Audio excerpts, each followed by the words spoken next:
भक्त रविदास जी के समय की ये कथा है। काशी नरेश हर रोज़ भक्तों के दर्शन करने के लिए आते काशी में, और भक्त रविदास जी से ज़रूर संगत करके जाते। एक दिन अपनी नाव में बैठ कर के वो आते थे, आ रहे थे, तो गर्मी का समय था। गर्मी में गंगा जी की रेत बहुत गर्म हो जाती है, गंगा जी की धारा वो संकरी हो जाती है। श्रावण भाद्रपद में तो बहुत विशाल गंगा का स्वरूप हो जाता है, और जब गर्मी आती है तो धारा संकरी हो जाती है।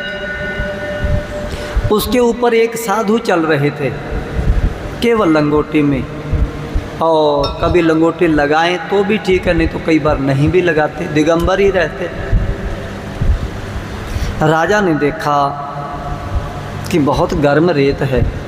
उन्होंने अपनी कश्ती को रुकवाया और महात्मा को प्रणाम किया कि महाराज आप कृपा करो, ये नाव आपकी है, आप नाव में बैठो, जहाँ आपने उतरना होगा हम वहाँ आपको उतार देंगे।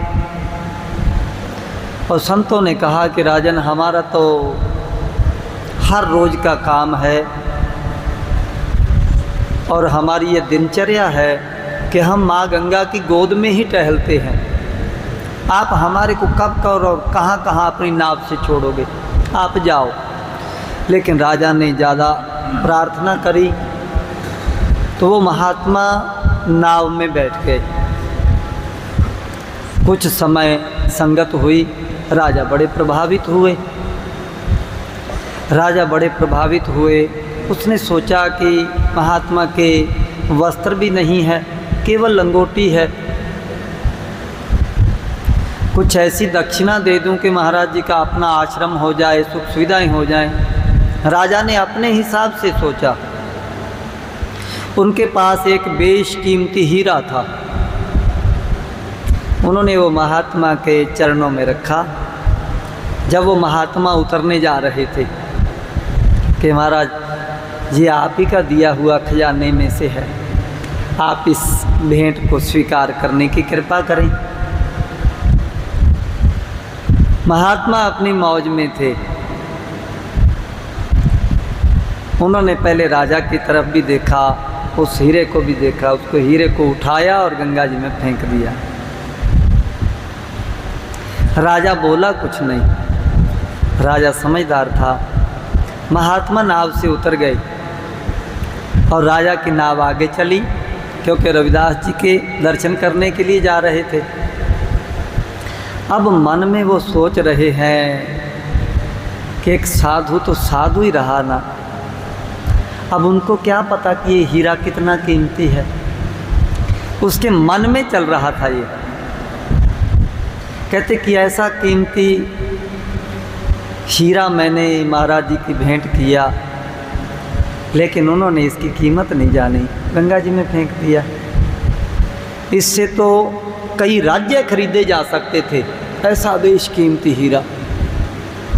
इसी उधेड़ बुन में चल रहा था कि मेरे को उनको नहीं भेंट करना चाहिए था, करना चाहिए था कि नहीं करना चाहिए था, यही सब विचार।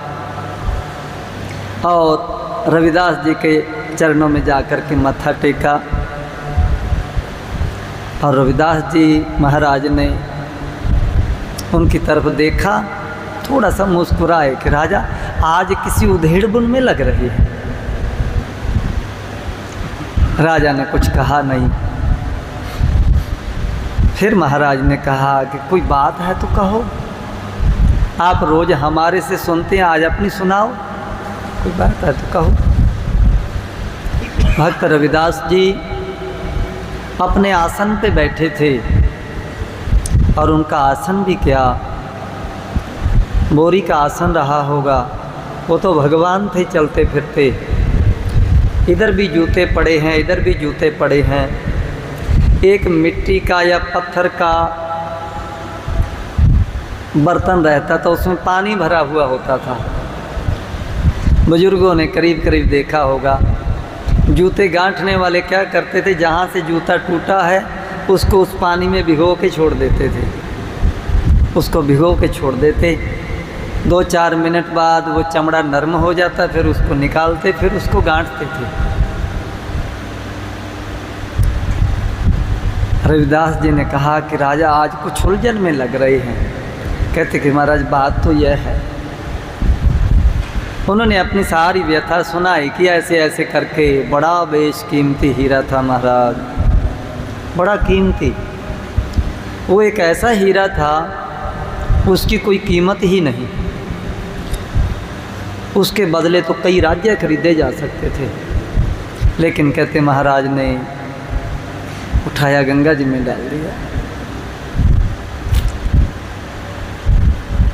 महाराज जी ने जिसमें वो जूता भिगोया हुआ था, जल भरा हुआ था, उसमें राजा को कहा कि इसमें हाथ डालो राजा, इसमें हाथ डालो। आपने गंगा जी में, संतों ने गंगा जी में डाला है, तो आप इसमें हाथ डालो। उसने जब हाथ डाला तो राजा बड़ा आश्चर्यचकित रहा। उनका हाथ नीचे जा रहा है, ऐसे नीचे। पहले उसने सोचा नहीं था, वो तो एक जूते को भिगोने के लिए जग पात्र था, उसका हाथ नीचे गया। अच्छा, नीचे गया तो उसको महसूस हुआ कि पानी चल रहा है, इसमें पानी चल रहा है। और जब पानी चलता हुआ उसको महसूस हुआ तो उसमें ऐसे कांच के टुकड़े टुकड़े भी उसके हाथ में लगे। उन्होंने कहा कि राजा कुछ हाथ में लगा?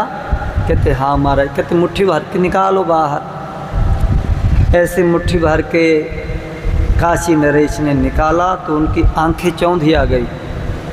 जो हीरा उन्होंने उस महात्मा को अर्पण किया था, भेंट किया था, उसके जैसे हीरों की उसकी मुट्ठी भर गई। और भक्त रविदास जी ने कहा कि राजन, अपने वाला हीरा पहचान के उठा लो।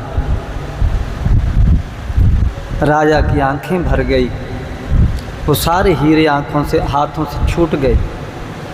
कहते महाराज, मेरे अहंकार ने मेरी आंखों पे पट्टी बांध दी थी। वहीं से ये शब्द प्रचलित हुए कि मन चंगा का कठौती में गंगा। उस पात्र को कठौती कहते थे कि यदि हमारा राजन मन निर्मल है, राग द्वेष लोभ लालच से रहित है, तो इस कठौती में भी गंगा हो सकती है। मन चंगा ता कठौती में गंगा। राजा ने महाराज जी के चरण पकड़े, क्षमा मांगी कि महाराज मैं उस महात्मा को पहचान नहीं सका। महाराज जी ने कहा कि वो कोई सामान्य महात्मा नहीं, वो तो स्वयं विश्वनाथ जी आपकी परीक्षा लेने के लिए आए थे।